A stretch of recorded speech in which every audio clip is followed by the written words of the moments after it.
Om Swastiastu. Assalamualaikum warahmatullahi wabarakatuh. Shalom, namo buddhaya, salam kebajikan, salam sejahtera untuk kita semua, dan salam harmoni. Yang terhormat Bapak Dr. Andes Inyomantike MSI, selaku dosen pengampu pada mata kuliah Agama Hindu pada program studi Pendidikan Biologi kelas 1B. Pada video kali ini, saya akan memaparkan mengenai jawaban dari ujian tengah semester pada mata kuliah Agama Hindu. Sebelum saya memaparkan jawaban saya, izinkan saya memperkenalkan diri terlebih dahulu. Perkenalkan, nama saya Ayu Eka Dana Laksmi Dewi dengan NIM 2513041022. Yang pertama, yakni mengenai penghantar agama Hindu. Di sini ada sebuah pernyataan bahwasanya seorang mahasiswa baru yang dimana memasuki perkuliahan agama Hindu dengan latar belakang pemahaman agama yang minim. Dalam kontrak kuliah dijelaskan pentingnya memahami ajaran Hindu sebagai dasar etika dan juga spiritualitas.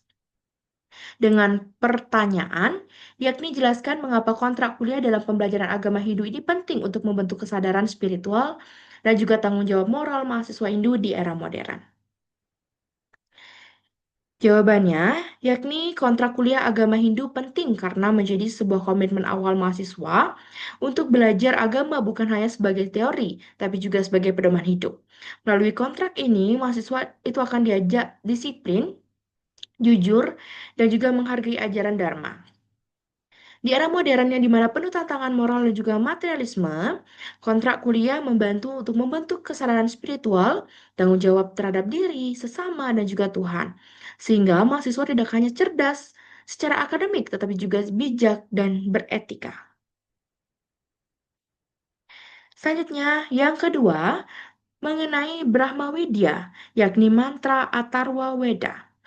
Yang dimana di sini ada pernyataan bahwasanya dalam kehidupan sehari-hari, umat Hindu sering memanjatkan mantra untuk memohon perlindungan dan juga kebijaksanaan. Salah satunya bersumber dari Atharva Weda yang dimana berisi doa-doa penolak bala.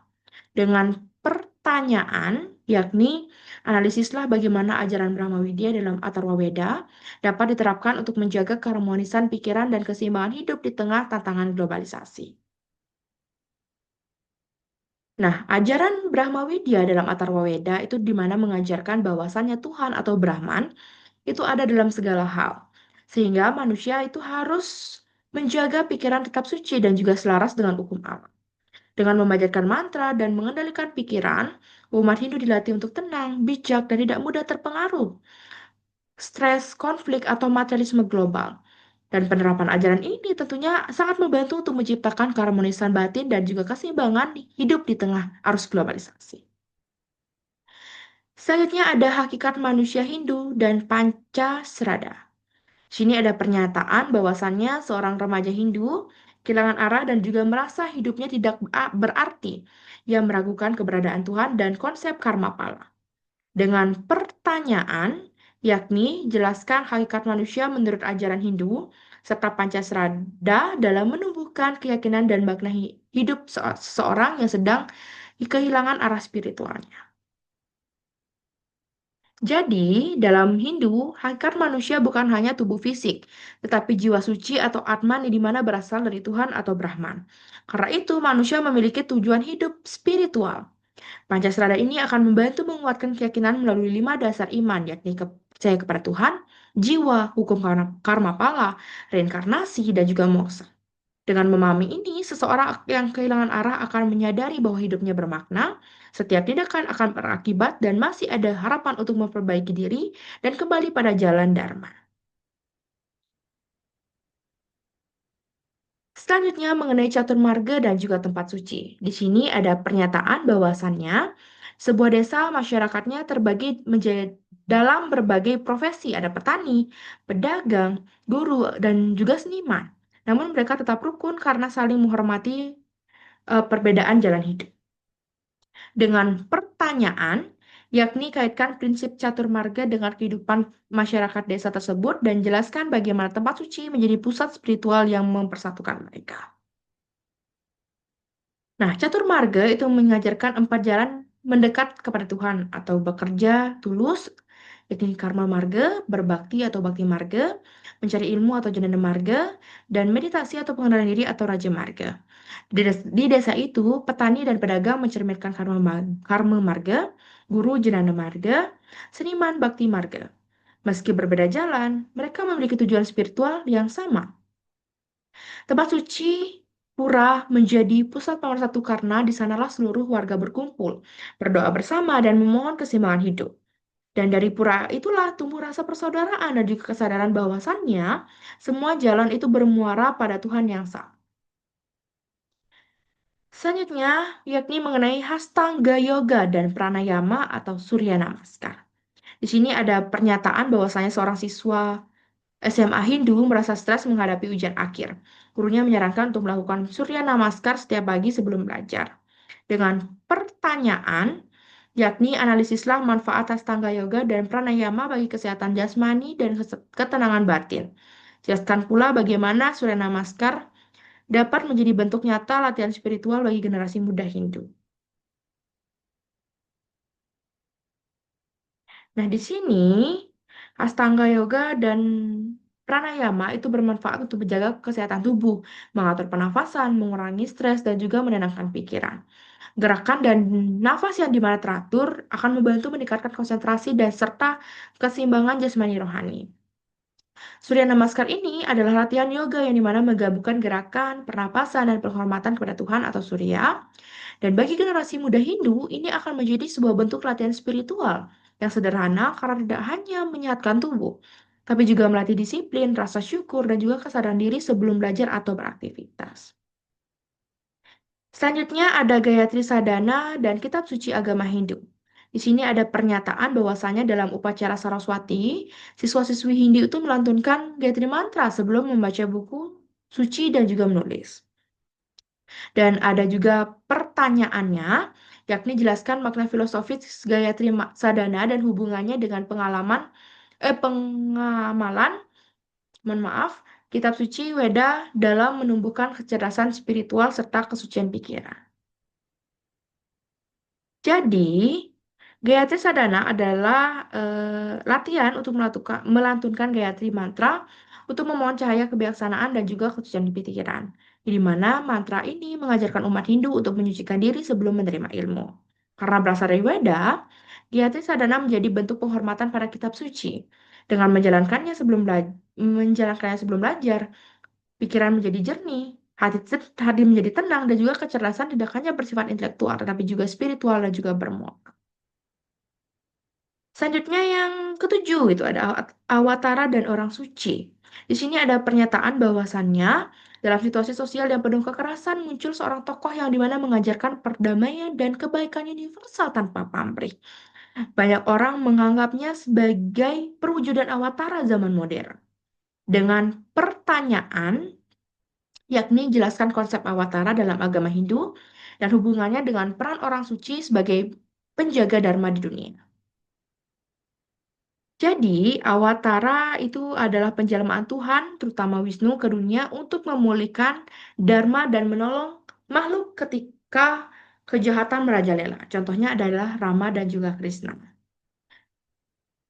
Orang suci itu bukan Tuhan yang dimana menjelma, tapi manusia bijak yang dimana melanjutkan tugas menjaga dharma melalui ajaran dan juga teladan.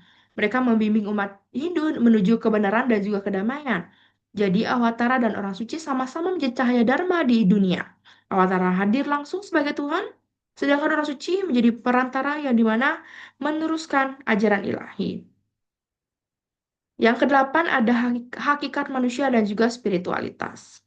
Di sini ada pernyataan bahwasanya seorang karyawan Hindu di perusahaan multinasional merasa pekerjaannya tidak bermakna dan kehilangan semangat.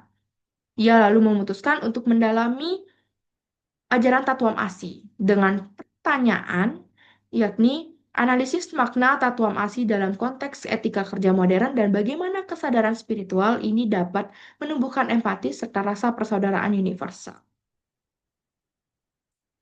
Nah, Tatuam Asi itu yang kita ketahui itu artinya engkau adalah aku adalah engkau. Jadi mana menegaskan bahwa setiap makhluk itu memiliki sifat hakiki ilahi yang sama begitu ya, atau setiap makhluk memiliki hakiki ilahi yang sama. Dalam etika kerja modern, ajaran ini mendorong seseorang bekerja dengan jujur, tidak egois, menghargai rekan kerja, dan juga tidak menyakiti orang lain. Kesadaran ini juga akan menumbuhkan rasa empati, rasa persaudaraan, dan juga membuat pekerjaan terasa bermakna karena dilakukan sebagai bentuk dharma dan pelayanan kepada sesama serta kepada Tuhan. Selanjutnya yang kesembilan itu ada catur marga dan juga karma yoga. Di sini ada pernyataan bahwasanya seorang pemimpin organisasi sosial Hindu melayani masyarakat tanpa mengharapkan balasan. Ia percaya bahwa pengabdian adalah jalan menuju moksa. Dengan pertanyaan, yakni jelaskan prinsip karma yoga dalam catur marga yoga dan kaitkan dengan nilai pengabdian tanpa pamrih atau niskama karma dalam kehidupan sosial.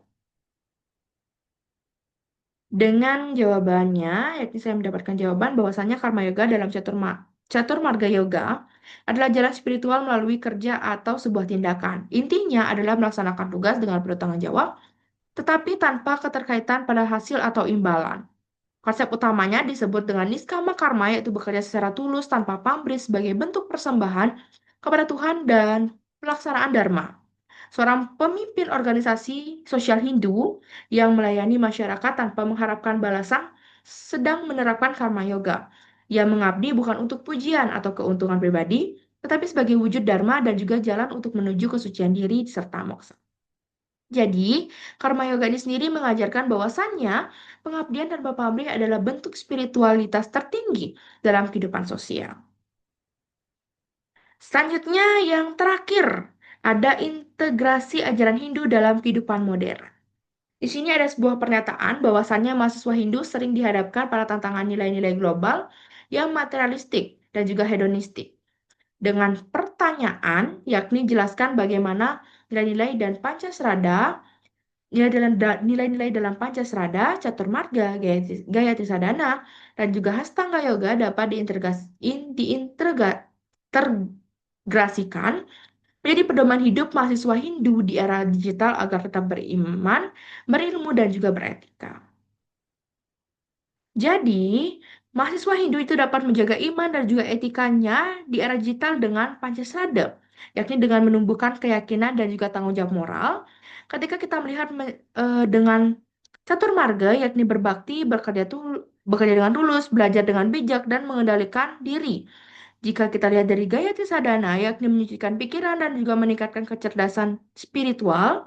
Jika kita lihat dari Hastanga Yoga, yakni melatih disiplin, kesehatan, dan juga ketenangan batin. Jadi mana hasilnya? Yaitu akan tetap beriman, berilmu, dan beretika di tengah arus modern. Baik, jadi sekian presentasi mengenai jawaban ujian tengah semester pada mata kuliah agama Hindu. Mohon maaf jika ada kesalahan kata ataupun kekeliruan dalam penyampaian PowerPoint. Saya mohon maaf dan saya tutup dengan para mesanti. Om Santi Santi Santi Om. Assalamualaikum warahmatullahi wabarakatuh. Shalom, namo buddhaya. Salam kebajikan, salam sejahtera untuk kita semua dan salam harmoni.